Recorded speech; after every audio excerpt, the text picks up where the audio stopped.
In 2011, a couple of mercenaries escaped the back streets of Junction, still wanted by the masses. If you can find them, maybe you can call the late team the voices of Reading.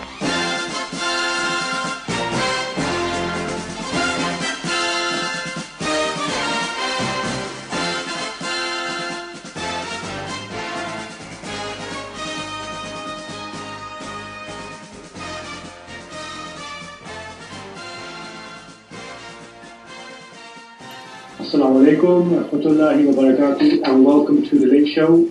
We are live. Today's show, inshallah, we've got a very good one. Special guest come in. He's an old name, but he travels through the ages.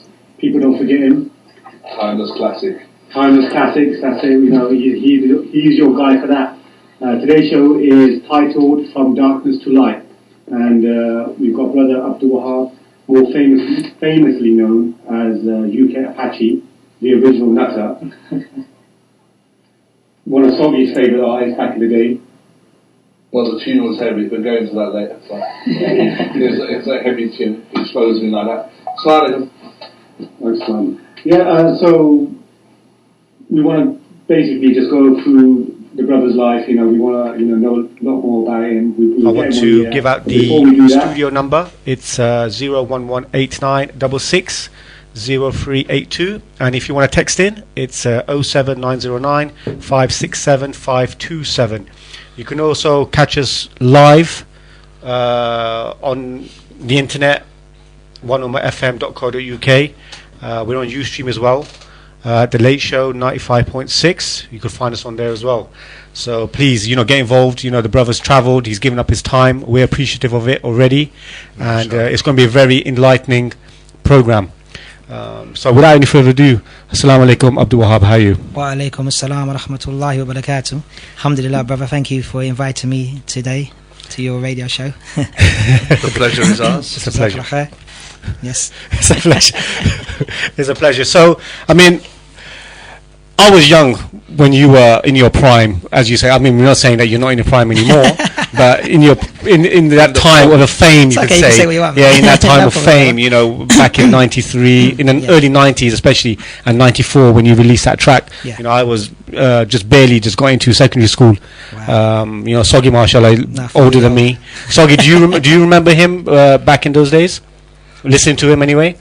Like I said, that tune is a timeless classic. People my age wouldn't know it without asking them twice, to be honest with you. So inshallah, later on as we progress into the show, we'll get a little sample of it direct live, inshallah, when the brother's warmed up and that, if he doesn't mind. Sure. First and foremost, before we go deep into it, we were supposed to be joined by the up and coming artist IC, but he's texted and apologised. He'll phone in. He got stuck with some uni work or something, so his apologies. And inshallah, he said he'll turn up if invited next time. So apologies from IC. Okay, inshallah. So, brother, we just want to start from the roots, What made you get into music, and, what was it like for you growing up, and what were your influences? Okay, well, we start with the dua. Inna alhamdulillahi nahmaduhu wa nasta'inu wa nastaghfiruhu wa nastahdi wa na'udhu billahi min shururi anfusina wa min sayyiati a'malina. May yahdihillahu fala mudilla lah wa may yudlil fala hadiya lah.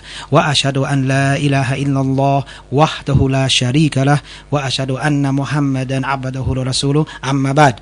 Okay, so we always have to praise Allah and seek His protection and forgiveness. Amen. And whoever Allah guides, no one can misguide, and whoever Allah misguides, no one can guide.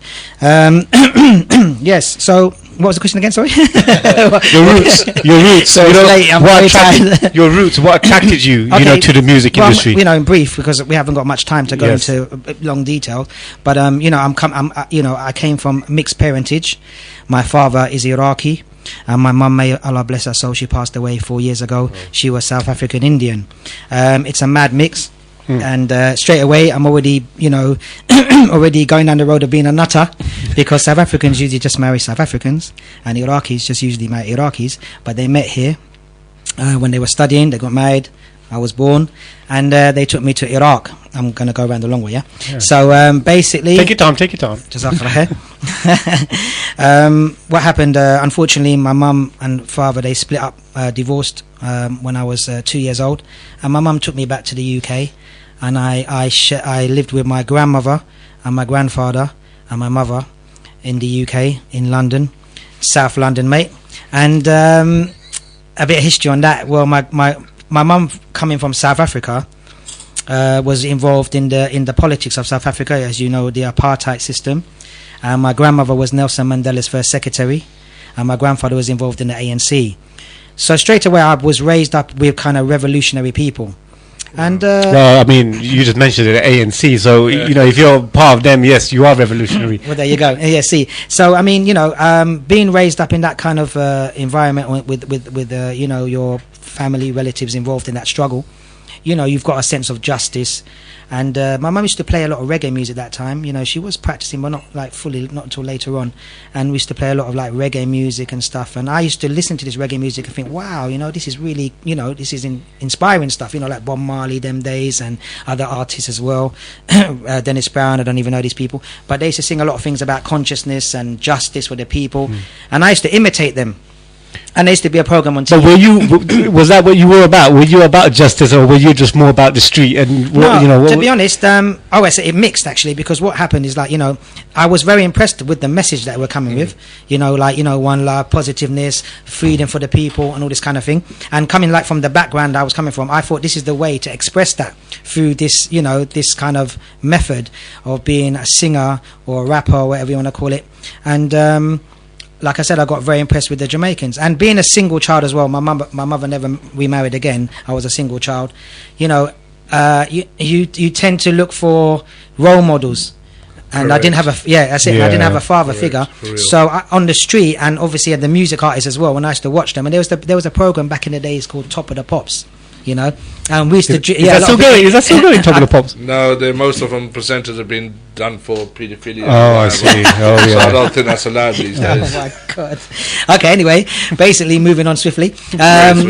So, you know, I mean, in my neighbourhood there was predominantly Jamaicans, and I used to be really impressed with the Jamaicans. You know, I mean, I used to imitate them. You know, I used to dream like a Jamaican, walk like a Jamaican, talk like a Jamaican, eat like a Jamaican. But I wasn't a Jamaican. I was a Jafaican.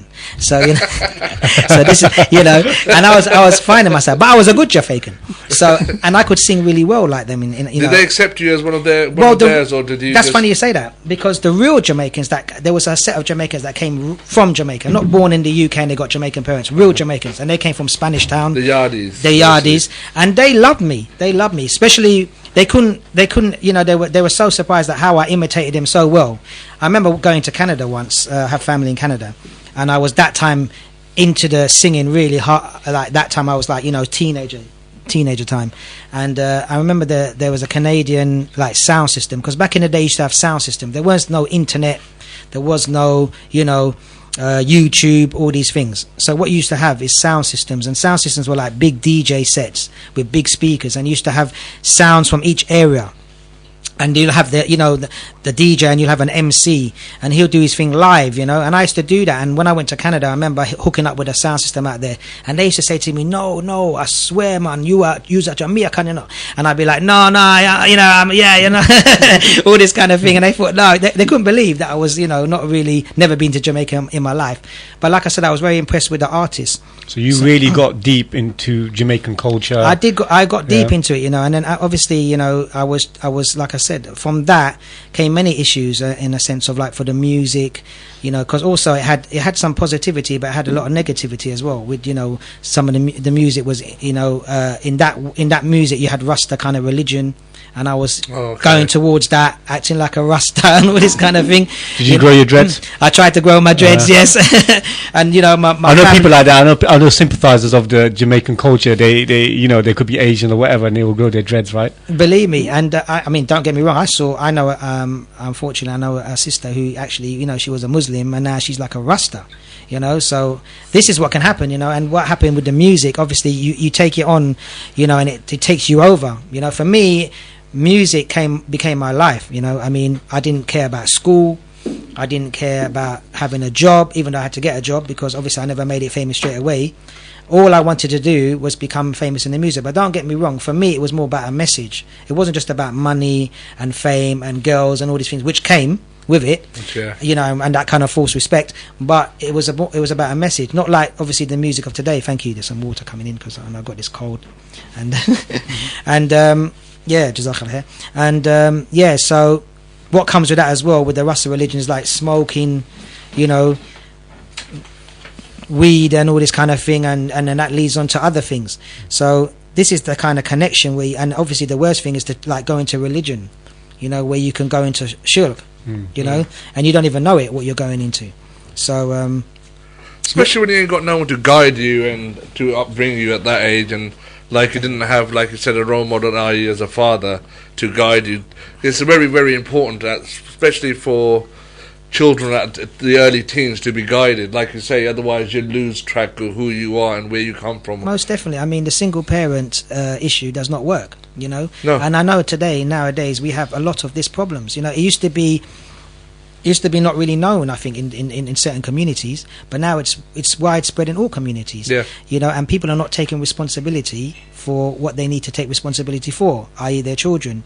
They may have a problem with the wife, the husband, and the wife has a problem. Husband's not bothered. He's left the wife. You know, maybe he's divorced, not bothered with the kids. But this is not the way. You know, especially as a Muslim, and even not as a Muslim. You know, you should take responsibility no matter what situation you're going through. It's difficult on both sides, but the parents should take responsibility for their children. 100%, because it affects. You know, if there's a father figure not around, it affects the children, you know, and if there's a mother figure not around, it affects the children. So this is how we know the Prophet Muhammad sallallahu alaihi wasallam was the best of all examples in every issue, you know, and he said, you know, I'm the best to my wives, you know, and be good to your women, you know.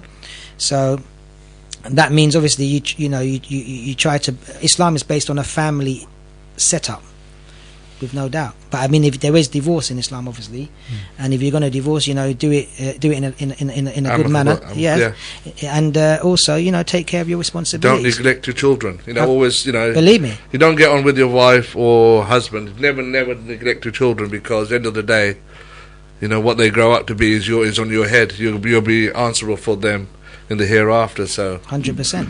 So you know, they're Islam is you know, very, very serious in terms of taking responsibilities, and you know, the scholars have even said that, you know, it's rampant, like you say now. You know, you got individuals probably go through life, you know, never taking no responsibility of anything, and that's not what the purpose of creation is. I mean, I've heard so much stories, you know, I mean, adults, you know, not even younger youth, like you'd think, you know, maybe 20 years old, 25, 26, they're not really too mature. I'm not saying everybody is, but, you know, you think a 40-year-old is a mature person, but I've heard so many stories that, yeah, you're 45-year-olds, 40-year-olds, they're not taking responsibility.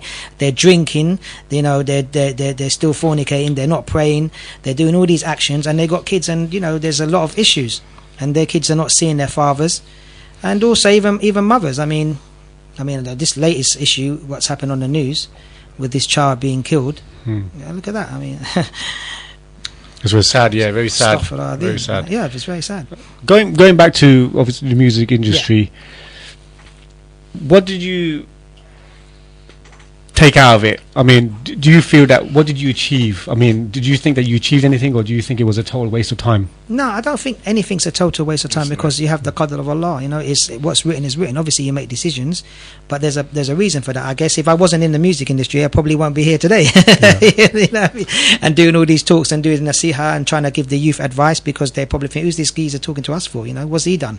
But as you can see, I've got reference and I got proof, because I've been in the music game. Just got to check a CV.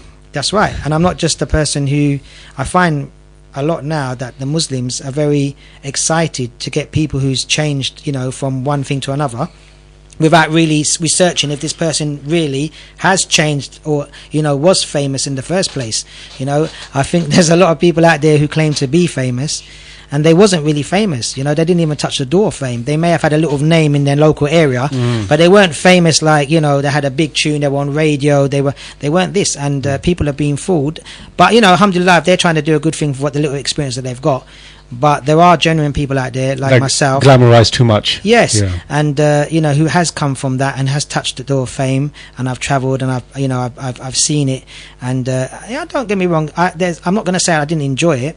There were times I enjoyed it, but deep down, once you study your deen and you know who you are and the purpose of life, this is not the way to be. To go to events where people are getting drunk, there's fornication going on, there's drugs.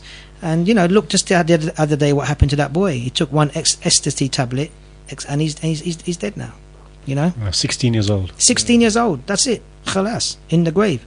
But what does Allah subhanahu wa ta'ala says?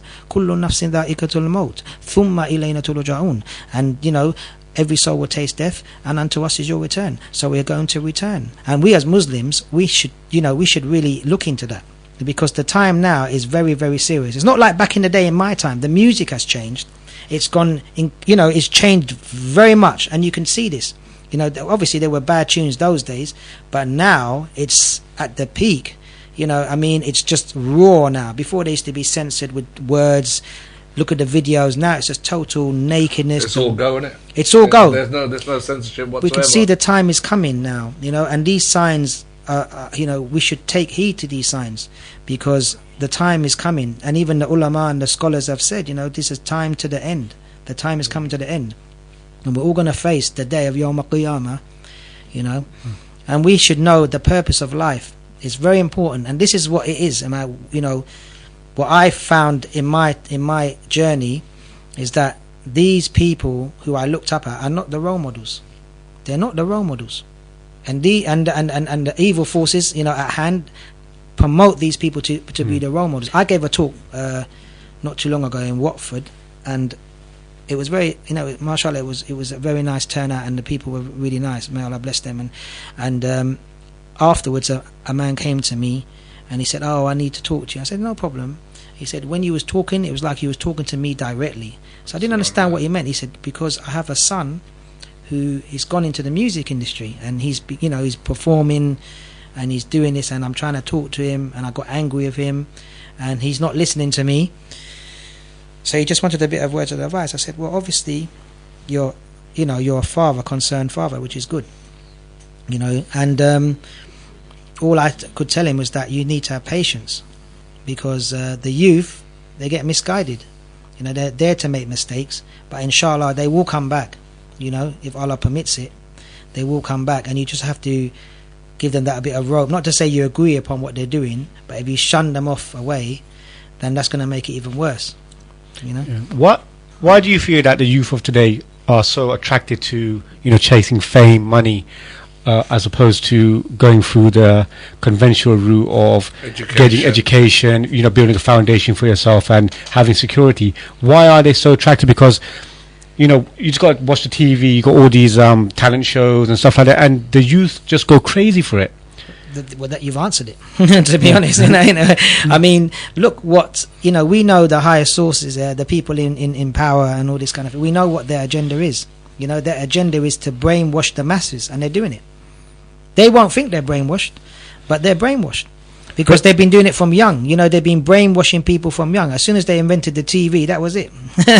You notice how things. And now the phone. If you notice, I mean, I'm guilty for this. But you sit on the bus or the train even or in your car, and nobody's not talking to nobody. That's right. We're just on the phone. I've got my phone in my hand now. I'm just because I'm with the brothers showing them. I know you guys can't see it outside the studio, but live stream going. Oh, it's a live stream. Oh, okay, you can see it then. Okay, right. I better look good then. but no, yeah. So this is the time of technology, but the technology is leading us in one direction. Don't get me wrong, there's a lot of good things with technology, but you can see that the evil is overweighing the good. Yeah, and this desire, this fitna is very powerful. And many people, I mean, can you imagine even, I mean, at my age, and the elders are feeling the stress, of trying to walk the right path. Can you imagine the youth, when they're vulnerable at that age? So they see this, and also with the issue of the study situation now of the educational system not giving grants, £10,000. Look all this kind of issue. They're separating the people. They want that agenda. They want the rich to be the rich and the poor to be poor, and they want people to leave London. I know that for a fact because when they came with this bedroom tax. What's that all about? The bedroom tax. If you got extra bedrooms, you have to pay for it. They know what they're doing, and people can't pay for this, so they kick them out, and they kick them out of London. So they want the separation. So they want the gap to widen. Yeah, they want the gap to widen. But alhamdulillah, Allah has given us an answer to it. What advice would you give? He hasn't left us. What advice would you give to the youth out there who are chasing this particular type of dream? You know, what would you say to them? You know, to reach out to them to try to make them see different.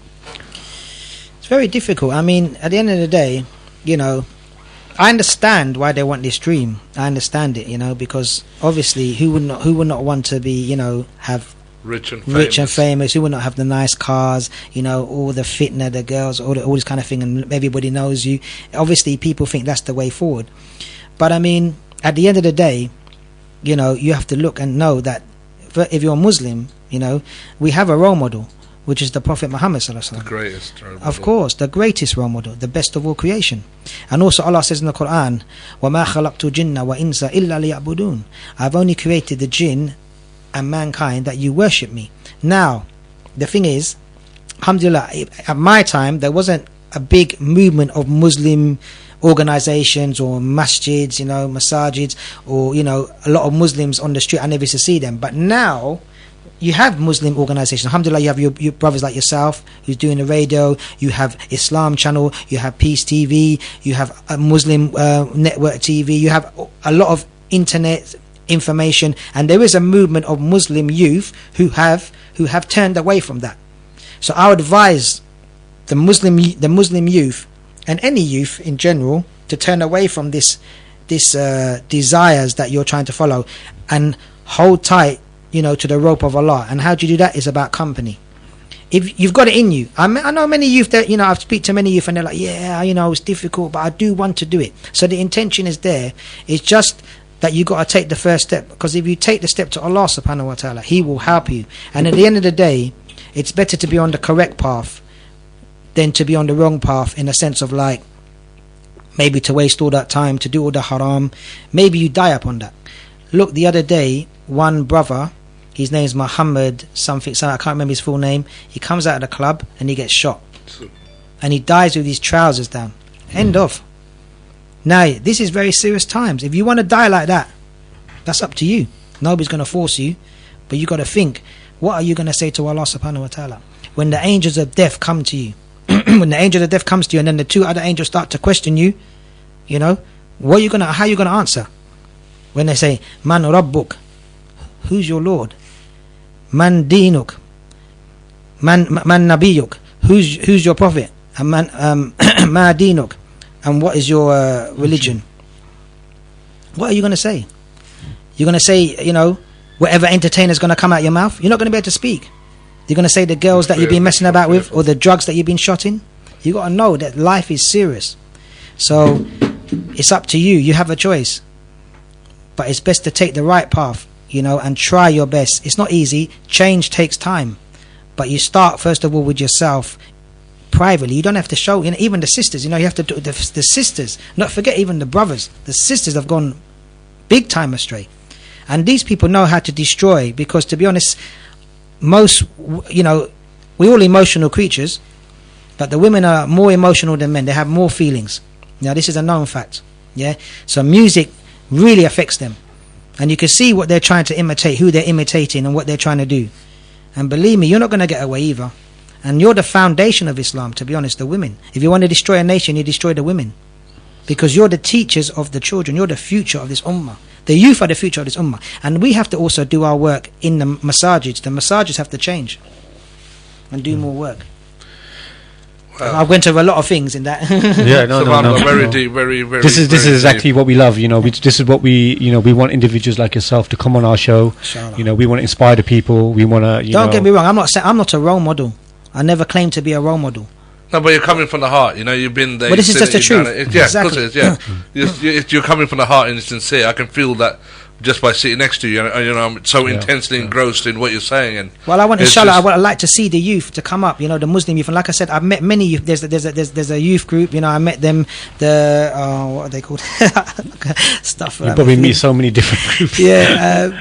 the Ideal Youth Group, that group, and there's youth group from Manchester as well, and all over, and you know they're Muslim youth and they're trying, and may Allah bless them, and they're going to do dawah as well. So you know there's your sisters as well, there's sisters practicing, you know. So for those who are not practicing, you need to change your company, and you need to go to these people, you know, and think of your life, because life is not about living the, you know, the lie. Life is not about living a lie. It's about living the haqq. How would, like, you know, okay, so, you know, you can get a youngster or even an elder listen to this now and thinking, right, you know what, the brother's speaking truth.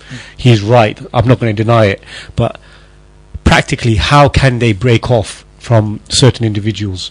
You know, it's not that easy. No, you know, it's not easy, but Allah helps you. If your intention is to move correct. away, Allah will help you. First of all, your intention has to be sincere. That's the first thing, because every action is judged by intention. So your intention has to be sincere. You have to turn to Allah sincerely in your room, sister or brother, I don't care who you are, big man, shutter, whatever you want to call yourself, your Mrs. Beautiful down the high street. We don't care. Allah doesn't care. You can't buy Allah subhanahu wa ta'ala. Allah gave you beauty. You ain't got wealth. You ain't shotting, like, you know, you can't do nothing to Allah. For Allah says already, if you worship me or not, it's not going to take nothing away from me. Allah is self-sufficient. Qul huwallahu ahad, Allahu samad, lam yalid wa lam yulad, wa lam yakul lahu kufuwan ahad. This alone destroys everything. None of us can do nothing to Allah. But we need Allah. So what you do, you have to first of all make sincere intentions that you want to change. Yeah, and then slowly you start, you know, maybe look on the internet, you know, maybe look on the internet, look at a couple talks, you know, something that inspires you. You know, you don't have to go to the masjid straight away. You don't have to put on your hijab straight away. Brothers, you don't have to go your beard straight away. You have to put on a thobe. You don't have to do all those things. You just got to be sincere to Allah and start the prayers. The prayers is the start. The prayers the start. That is your connection to Allah. So even if you start one a day, you know, whatever you do, you know best. But try your best. But yeah, you got to be, first and foremost, got to be sincere to yourself. That's you know, right. you can't fool Allah subhanahu wa ta'ala. You're only fooling yourself. So everything, you know, from the morning to night is full of intentions. So I keep telling my daughters, when you wake up, read Fajr, inshallah, start the day with good intention, because everything's about intention. If you have bad intentions, and, you know, Allah forbid something happens to you and you don't recover from that, then you'll be in your grave carrying that burden. So I mean, to be honest, even with the parent situation of today, and I have to mention this because my mum, she just passed away 3 years ago. I was there when she died. And can you imagine your mother and father, they die and see you as a shotter, as somebody's in clubs, as somebody's getting, you know, in trouble with police, or you're Mrs. Beautiful walking down the street in some short skirt with the mandem, and you're sleeping with bare man. So I have to say it as it is, because I'm coming from the road, so I have to say it as it is. Please we all know what goes on. So you're committing zina, yeah, you're seeing man how you have a boyfriend, and you're hurting your mum every day, and she dies upon that. Can you imagine that? Wallahi Azim, you never want that to happen, because I was there. My mum, she was ill most of her life. She had diabetes, she had other diseases, and what happened, she got diagnosed with cancer, and they gave her 3 months, but she lived for 1 year. And I was there with my mother for 1 whole year. Don't get me wrong, by this time I already changed my life. Even though I was in the music industry, I was praying as well at one stage, and in the music industry I was trying to leave it. That's another thing we can come to. But at that time, for 1 year, I gave up everything, and I was with my mum looking after her. And I was looking after her, and I can never repay my mother back. But I tell you something now, and I'm going to say this not to show off. When my mum was dying and I was beside her, I said to my mother, "Mum, do you forgive me for everything I've done?" And she said, "You know what?" She said, "Son, I forgive you." She said, "I forgive you." And alhamdulillah, I left that way with my mum, seeing her, you know, and she hugged me before she died. So I say to you, think about your mother. Think about your father. Do you not love your mother? I'm sure you do. But you're not showing her that you love her by being a certain way. But if you love Allah subhanahu wa ta'ala and the Prophet Muhammad sallallahu alaihi wasallam more than your parents, Allah, your mother will love you. Guarantee you. She'll love you. Even if she's not even a practicing person, she'll see the change in you, because you will become humble. You will show her more respect. Because that's the best thing, to be on this path. And what did the Prophet say as well? You know, he said, when the common layman came to the Prophet Muhammad sallallahu alaihi wasallam, said, "Ya Rasulullah, who should I honor after Allah and yourself?" He said, "Your mother." Then he said, "Rasulullah, who should I honor after that?" He said, "Your mother." Then he said, "Rasulullah, who after that?" He said, "Your mother." And then he said, "Who after that?" He said your father. Can you imagine? The Prophet Muhammad said your mother 3 times. That's the level of the mother. And you know the ayah in the Quran when Allah says, don't say uff to your mum. Don't say it. So your mother is very, very important, and your father, you should honor them. And the way to honor them is by honoring Allah subhanahu wa ta'ala and the Prophet Muhammad sallallahu alaihi wasallam, which will give you honor and respect. That's the true respect. Not respect, I'm a bad man, gangster on road and I got my crew. That's not respect. Believe me, brothers, I say this for the love, because I love you all for the sake of Allah. And my sisters, that is not the way you're going to get respect walking down the street with certain, everybody knows about fashion. We understand you want to look nice and all these kind of things, but there's a way of looking nice in a decent manner where people are going to honor you. Then you're married to your husband, you know what I mean, and you have a husband, and you cover yourself respectfully more than walking, and you following the Quran and the Sunnah. This is true respect. You want to get respect from brothers and men, they're not going to respect you if your skirt's halfway up and you're walking down the street in a certain manner. That's not really respect, and you may not like what I've got to say, but this is the truth. This is the truth. Allah gives you really respect, and it's difficult at the beginning, but Allah says, فَإِنَّ مَعَ الْعُسْرِ يُسْرًا إِنَّ مَعَ الْعُسْرِ يُسْرًا. After hardship comes ease. After hardship comes ease. MashaAllah. You're listening to The Late Show, very intense Late Show, 95.6 FM. We got brother Abdul Wahab in the studio with us, aka Apache, uk-apache, aka original nutter, aka the original nutter. I was a nutter. If anyone wants to get involved with the discussion, you're more than welcome to. It's an open discussion. The brother's taking time out from his busy schedule to share his story, and mashallah, I think it's a beautiful story. He's got so much experience, he's got so much knowledge of what he wants to do with himself and how he wants to express himself to the people.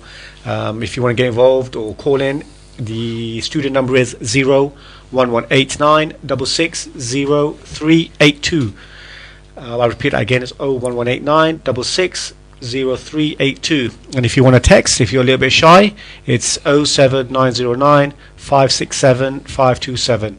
I'll repeat that again, it's 07909 567 527. I just want to get into, when did you make that decision? 1 second, we got phone going. Okay. No, I'll carry on. Okay. What I want to get to is, we were just talking about how people can fade out of certain things. When did you hit that crossroad and you said, you know what, this is not for me, this is not me anymore, I'm not going to, do this no more?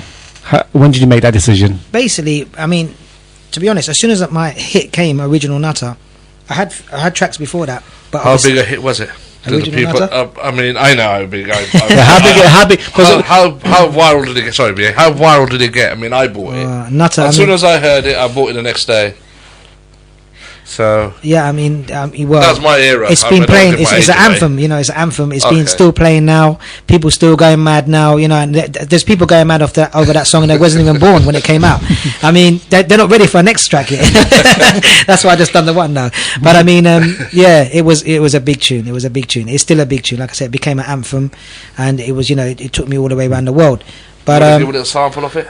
Maybe later we could do that. I just want we could do the remix that I wasn't at. Hopefully I can deliver that.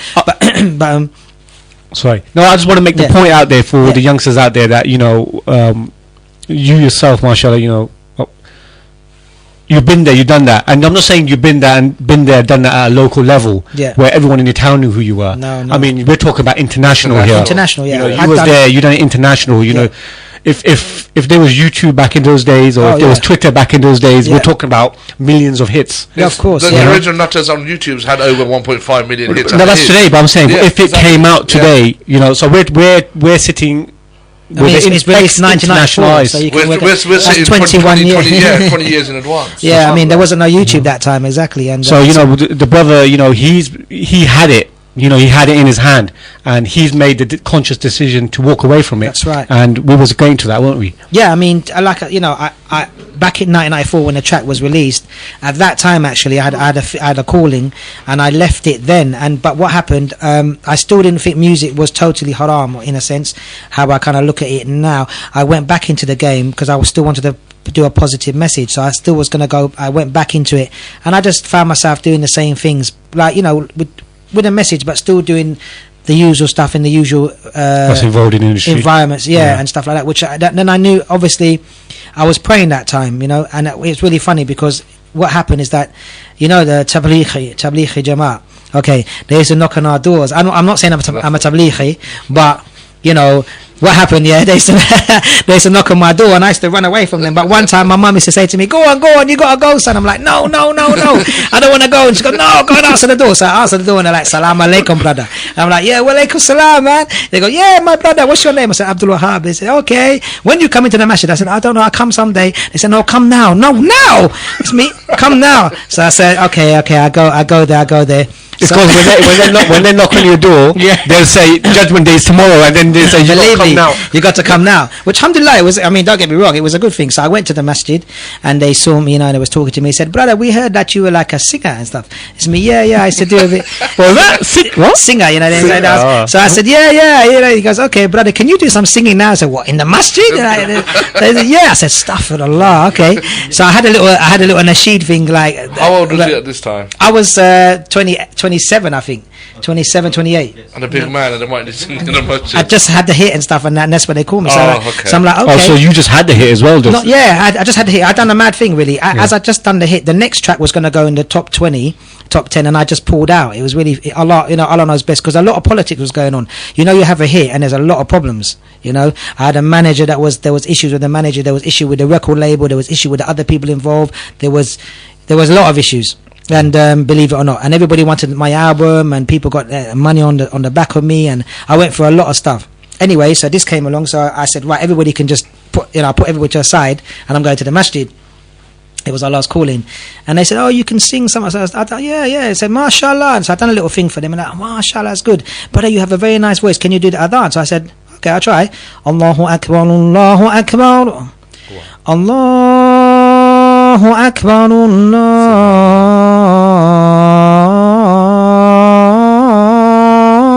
Akbar. So they said, mashallah, akhi, mashallah, you are now the mu'adhin. I said, really? Okay. So I was the mu'adhin in the daytime and uk-apache in the nighttime, so it was a bit of a mad. You were living a double life. It was a double life, yeah. That guy on, what's that film, Lords of the Rings? What's that guy called? Gollum. You watched that film, yeah? Yeah. Well, I know the characters. I take it back. I didn't see that movie. I just know the characters. Anyway, basically, I was a bit like him, so it was like living this double life. But I knew deep down one day, obviously, I wanted to leave it. So I was still praying and practicing and learning, and also I was making my money from the music, because that was what I became. That's all you knew, and even I tried to give out a few times to go to the job centre. I remember one time I went to the job centre and I told the woman what I was doing. She goes, "No, that's your dream job. Now what's your real job?" And there was a guy in the job centre. It's really funny. There was a guy in the job centre, and he came up to me, and goes, "Oh, can I get your autograph?" And I'm like, "Oh my god," you know what I mean? So I said, "I need to just go back to the music." So I went back there. I was just doing my thing, and then obviously when my mum got the cancer, that was it. I said to my mum, I'm going to leave it, all that. And she goes, yeah, you can also become my carer and stuff. And it's all right, I said, yeah, okay. So I became my mum's carer, and that kind of made a way for me, because I was always praying to Allah subhanahu wa ta'ala, make a way for me to come out, and it was an amazing way. But Allah knows best. Yeah, it taught me a lot. So that was it. The intention was there. So you start, Allah knows best the time, but you have to have the intention to walk away. So I had to walk away from many things. I walked away from my earnings, I walked away from my fame, my status, I walked away from my whole career. That this is what I did. A lot of friends as well that would have been on this. Yeah, I mean, people couldn't understand. Like some of my friends in the music game, they're like, "Why do you want to? You can still do this, and you can still pray and all that." And I said, "No, it doesn't work hand in hand in clubs with girls dancing around, getting naked and men." All this is not. This is not the way. Even though, like I said, a lot of my songs were message bound as well, because even Nut had a message. It had a message. When people used to ask me what is an original Nutter, I used to tell them, well, it could be different things. It could be a bad man on the street, also it could be somebody who achieves their goals. And in the video you can see there's flashes of Nelson Mandela, Gandhi. There's these things very quick where a lot of people didn't know, but in the interviews I was explaining it. So okay. Me, when I listened to it as a kid, I thought it's just something to say that you're mad. exams. Yeah. Yeah, You know what I yeah. mean? But because you got that phrase, isn't it? Like if a person passes the exams, or say, "Oh, you're a nutter, mate," you know what I mean? Or you got this job or something. Yeah, go on, you're a nutter. It was just like that. Oh, okay. But I just made it into a song that I'm the original nutter. You know? You have many nutters, but I'm the original nutter. Did you write the song yourself? Yeah, I wrote the words myself. Yeah, I wrote the words. It's funny because, to be honest, So you got exclusive right to it whenever it gets played and whatever not. And oh, that's a whole different ballgame. Yeah, That's alright, another yeah, lot of the alright. politics about where the rights have That gone was and stolen from you. There's a lot of issues. Yeah. Yeah, you could say so. It was Yeah. There's a lot of issues. I walked away from it all and just said, I allow it. yeah, I can't be bothered with it. You know, I just said leave it. I mean, I'm sure that issue is not totally dead. You know, there's many people who come to me and say, "Oh, you need to sort that out." But I'm like, I can't be. I'm not bothered with it. You know, Allah Subhanahu wa Taala knows best. I'm happy what I'm doing now. You know, and I'm still using my voice occasionally, and also I'm studying Quran, and I've done a bit. I went to study a bit of Arabic. You said that your father was Iraqi and your mother is Indian, South African. Yeah. Are you fluent Arabic? I'm not fluent because I got separated from my father when I was From 2. two. So what languages can you speak? Urdu, I can speak Punjabi, Jamaican. My mother, she spoke Afrikaans, to be honest, that language from Africa. Yeah. Okay. My grandfather, when he was alive, he spoke 4 languages. But alhamdulillah, I managed to get on a scholarship 2 years ago, and I went to Egypt. So I went to Egypt for about 6 months. So I studied a bit of the, Al-Lughata Arabiya, but I'm still daif, I'm weak. Okay. But I can get by, a few, Okay, well, little things and alright. have a few conversations. The Arabs probably laugh at me and stuff, but I'm Arab myself, but I don't even So think. South London, I buy. Yeah, but I mean, I'm more studying the Quran as well.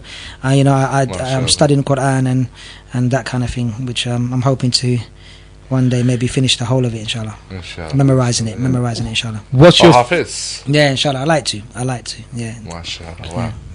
What's your thought on conspiracy theories and stuff like that regarding the music industry? The Illuminati Freemasons and and stuff. Illuminati and all that Yeah, stuff. I mean- is it all real or is it? I think there was a quote from a famous scholar who said that these people are real. Yeah, and they are there. They exist in the music industry? Yes, most definitely.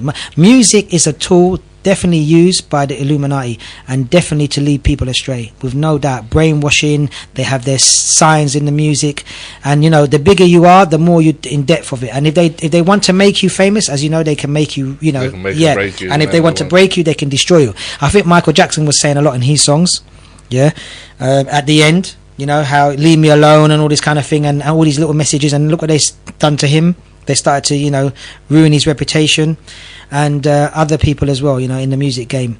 And you can see where it leads you, destruction. And at the end of the day, they used that as a tool to lead many astray.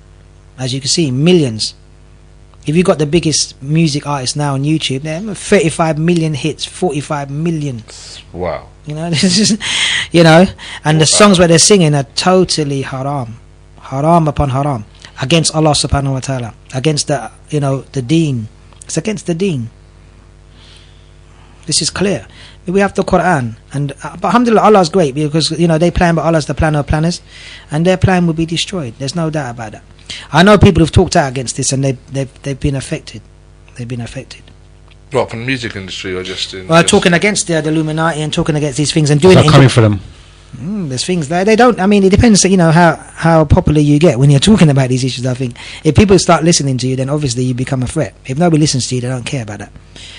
But most definitely, they have an agenda, and it goes back to the Templars, obviously. In Iraq, in Babylon, it goes back to all these issues. Yeah. Of the of the books that they were following, and Wow. in the time of Solomon alayhi salam, and so all all these issues. Okay. What are your thoughts of today's nasheed artists? The last few years now. I mean, we're talking about 5 years, maybe to 10 years. It just got bigger and bigger and bigger. And now you got certain nasheed artists that have this massive followings, and they're almost they are celebrities in their own way. Yeah. What are your thoughts on all that? Well, obviously, you've got your individual thought, which is at the end of the day, I can see why they want to do this type of thing, and I think sometimes they go too far. I think in a sense of there's issues on the music issue. Obviously there's ulama, and the majority of ulama and the people of the past, you know, they have agreed that, you know, music in general is haram, you know, with musical instruments and stuff like that. But then there's other scholars who say different. But I think the majority of them, the majority of the big ulama, they have taken it and said that not because maybe a person singing good words, he's got good intentions, but where it can lead you to. See, the music takes you over in a different way. You know, when you got beats and you got rhythm, you start moving, and all of a sudden it becomes a whole different ball game. You know, you forget about the message, and it's a different ball game. And you know, there's all these issues about, you know, the sunnah of the Prophet Muhammad sallallahu alaihi wasallam. You know, people issues of the beard, of not the beard, and all this kind of thing in regards to these issues.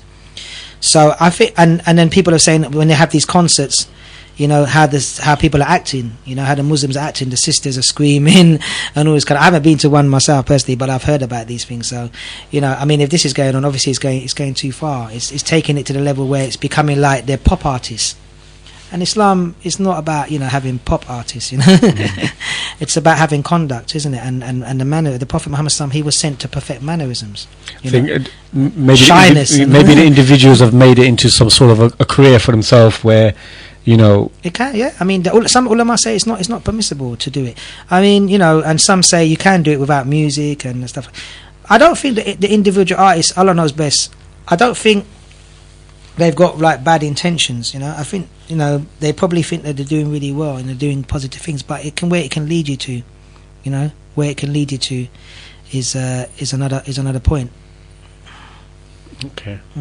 I mean, what have you been doing with yourself then? I mean, since you've sort of like faded away from that side, you know, what have you been doing with yourself? You know, you mentioned the sad passing of your mother, you know, a few years ago. Yeah. You know, but what have you been doing in general, you know, with yourself, because, you know, we just hear the name, you're like, oh yeah, what happened to that guy? Yeah. You know, he had that one track and then he went away, you know, so. Yeah, I mean, I had other tracks, but I was working with a band and stuff, and they were featured on films and all this kind of thing. I was working with a band called Bad Marsh and Shri and stuff like that. But basically, yeah, I was, since that time, obviously my mum's passed away, that's a time to reflect, you know, and I was reflecting in myself. And also I started to study the Quran, and I took, you know, the knowledge, I tried to study more knowledge and get more deeper into my deen, understand it a bit better. And I went to Egypt, like I said, to study some Arabic. And I'm also, I'm still a carer for my grandmother because she's still alive. Okay, mashallah. Yeah, amazing enough. Yeah, she's still alive, 90 years old nearly. And yeah, that's what I do. I kind of look after, and also I'm the mu'adhin at the masjid, and I give talks. Okay, so this is what I kind of do, like the dawah work. I try to do the dawah, I try to give the talks everywhere. And there's a few occasions where I've done a few nasheeds, you know. So you live a pretty much a quiet, sort of stable sort of existence, rather than, you know, not knowing or where you're going or what you're doing, sort of thing. Yeah, I mean, I'm just trying to really, you know, like I said, the dawah is very important to me. That's why I've come down, obviously. But, you know, talk to the youth, give a lot of nasiha, try to give them this understanding where, you know, the best way is the way of the Prophet Muhammad sallallahu alaihi wasallam. And, you know, that's very important to me. So I give talks, you know, when people ask me to come to masjids or like to the radios, I try to do that. And on the other hand, I was doing some nasheeds, like I said, when people, some brothers, you know, approached me to do the nasheed for Baba Ahmed, you know, who was extradited to America, and Talha and all this. I done that nasheed, which is very sad, really. And I done one for Shaka Amma as well. You know, may Allah make it easy upon those brothers. I mean, because they're going through hell. And I'm recently involved in a project to do with Surya. I can't talk much about that one, but that's coming as well, I think. And I've done obviously this remix of this nutter thing. I was a nutter, which people wouldn't leave me alone, you know. Like, you need to do that, brother, for the Muslims. Oh, you need to do it. I said, okay, I'll try it. So I've done that, and that's on YouTube. I was a nutter. But yeah, so I'm going kind of with the flow and just memorizing the Quran and just trying to do what I can do on a humble way, you know, just better myself first of all as an individual, because we have to look at ourselves first, and that's it. And you know, also cry for the unification of Muslims. You know, I think Muslims need to unify under the Quran and the Sunnah, and you know, come together, because we can see what's happening in the world. You know, it's not division is tearing communities apart. Yeah, it's not good. I mean, I'm sure we could, you know, there's a way we can go forward. You know, I mean, it's a problem. You go from town to town, you know, Muslims are divided, You know, they can't sit around a table for more than 5 minutes. You know, you're from this group, you're from this group, you're from this group, and you know, all it does is just divide you even more. And you know, when you're so divided, it just makes you weak. Believe me. You know, and it's the united we stand and divided we fall. That's one of my verses in one song I've done. But yeah, and it's a fact. You know, we're stronger together. And if you notice, the prophets, they were never alone. You know, they always had some people with them, you know, whether it was big or small. And the Prophet Muhammad sallallahu alaihi wasallam, he had the Sahaba, you know, and he always, you know, had unification, you know, even when he knew there was hypocrites in the division at one stage. He was told the names, but he didn't divide the people. You know, he knew that unity was strength. Upon the right, you know, upon the right way, upon the Quran and Sunnah. We're not talking about the people that cursed the Prophet's wife and, you know, curse the Sahaba and all this kind of thing, or people that say that the Quran is changed. No, this is something that we have to give dawah. But generally, the ones who believe in the Quran and Sunnah and the Sunnah of Khulafa Rashideen and the Sahaba and respect all these things, alhamdulillah, you know, we can unite. There are things that we don't agree upon, but you know, that's for ulama to decide. But we as people, you know, as Muslims, we should unite, and I'm hoping the youth have a better understanding on this unification and come together, because we need to come together now. It's very serious out there, you know, and we can stand together, inshallah. Pretty much, you know, we've got a little mini biography from you, mashallah. So you know, I didn't go on too much. No, alhamdulillah, you know, we're very, very grateful for your time, you know, and you know, mashallah, you know, you seem like a very grounded, happy individual, alhamdulillah, you know, and inshallah, you know, may you carry on being successul. Ameen, jazakallah khair. And yourselves, brothers, mashallah, keep up the good work, inshallah. Thank you for inviting me down. It's been nice, and hopefully we'll you know, stay in touch, inshallah, you know, inshallah, definitely, 100%. definitely. So I mean, with all that, I think, you know, I'm pretty happy to. I'm answered most of my questions, mashallah. I mean, it's down to the brother who can stay a bit longer if he needs to go. It's not a problem. Yeah. Or do you want to go out with a few lyrics? It's up to you. I'm sure the people out there are waiting for it. Yeah, okay. Do you want to? Okay. What we'll do? The brother's gonna do some lyrics, and then after that, we're gonna call it a day. Okay, inshallah. Bismillahirrahmanirrahim. Everlasting name. I was a nutter, but now I'm a changed brother. So alright, mate, know what you're doing, mate, before it's too late. Every soul will taste the fate. Everyone will tell him no. Nanini woy, zigga no no no no. Nanini woy, zigga no no no no. Nanini woy, zigga no no. Who ya he? No no no no no no. Bad boys in a London, rude boys in a England, bad boys in a Jamaican, rude boys in a Kingston. To a the bad boys in America, or the rude boys in Africa. To a the bad boys in Arabia, or the rude boys all over. I was a nutter, original mad nutter, original nutter, original mad nutter, original I was a nutter, wanna be gangster, thought I was smarter, thought I was wise, I never listened to my mother. Single parent, absent father, the recipe peak for a big disaster. But life is stranger as you move closer, and as you move nearer, could I find no chapter? You start to think, you start to wonder the purpose of life. Is this the answer? To be a baller, to be a player, to mislead the blind straight to the fire. So I burned the liar, trusted the higher, and got the truth, what I require. Alhamdulillah.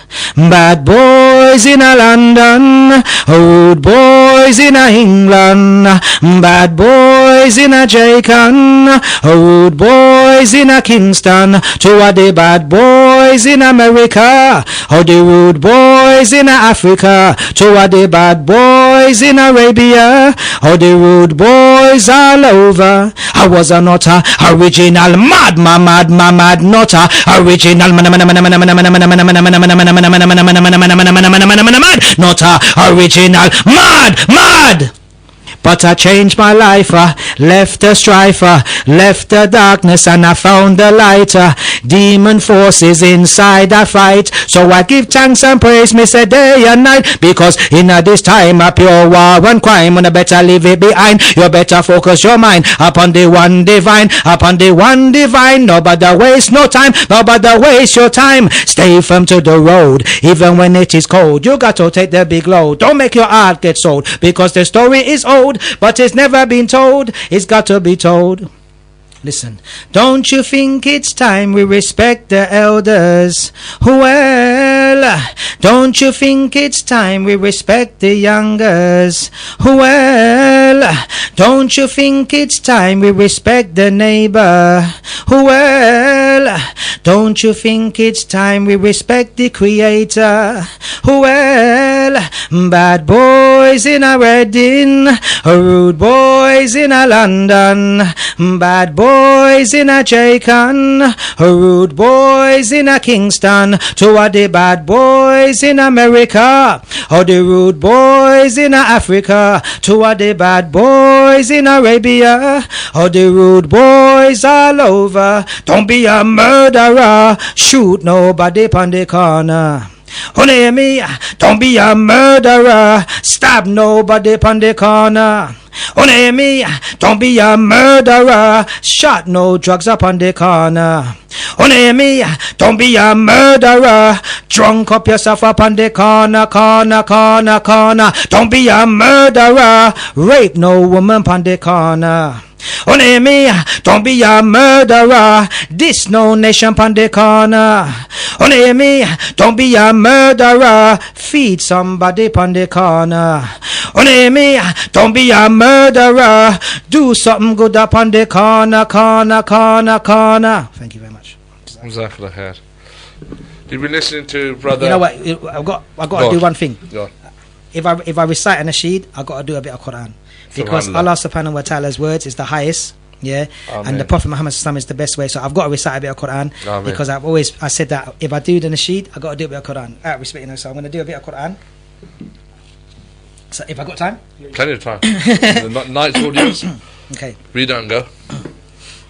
أعوذ بالله من الشيطان الرجيم بسم الله الرحمن الرحيم الحمد لله الذي أنزل على عبده الكتاب ولم يجعل له عوجا قيما لينذر بأسا شديدا من لدنه ويبشر المؤمنين الذين يعملون الصالحات أن لهم أجرا حسنا ماكثين فيه أبدا وينذر الذين قالوا اتخذ الله ولدا ما لهم به من علم ولا لآبائهم كبرت كلمة تخرج من أفواههم إن يقولون إلا كذبا فلعلك باخع نفسك على آثارهم إن لم يؤمنوا بهذا الحديث أسفا إنا جعلنا على الأرض زينة لها لنبلوهم أيهم أحسن عملا وإنا لجاعلون ما عليها صعيدا جرزا أم حسبت أن أصحاب الكهف والرقيم كانوا من آياتنا عجبا إذ أوى الفتية إلى الكهف فقالوا ربنا آتنا من لدنك رحمة وهيئ لنا من أمرنا رشدا. Jazakallah khair. Just a quick recitation.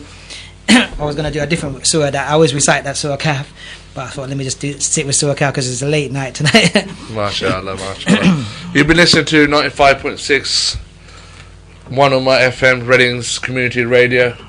I can't thank the brother enough for his time. He's very, very busy. MashaAllah, thank you.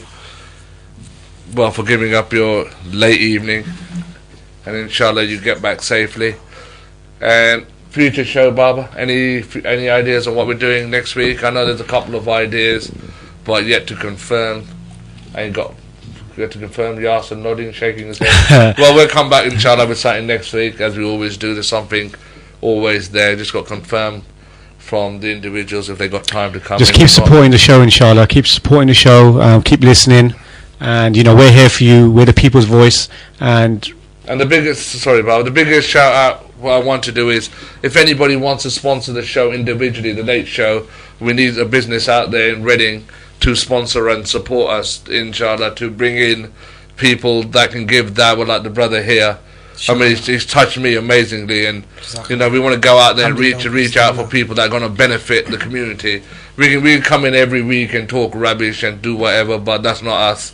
Inshallah, we only do show if it benefits the community as such. So we don't want to waste our time, your time, and anyone else's time. So inshallah, if anyone's out there listening and want to sponsor the Late Show, it's not much. It's just a few quid here and there. You'll get your ad played throughout the 24-hour one on my radio station. So whatever business you are, inshallah, so if anyone's listening out there want to support us, that's what we need to take us to the next level. Jazakallah khair. Thank you very much.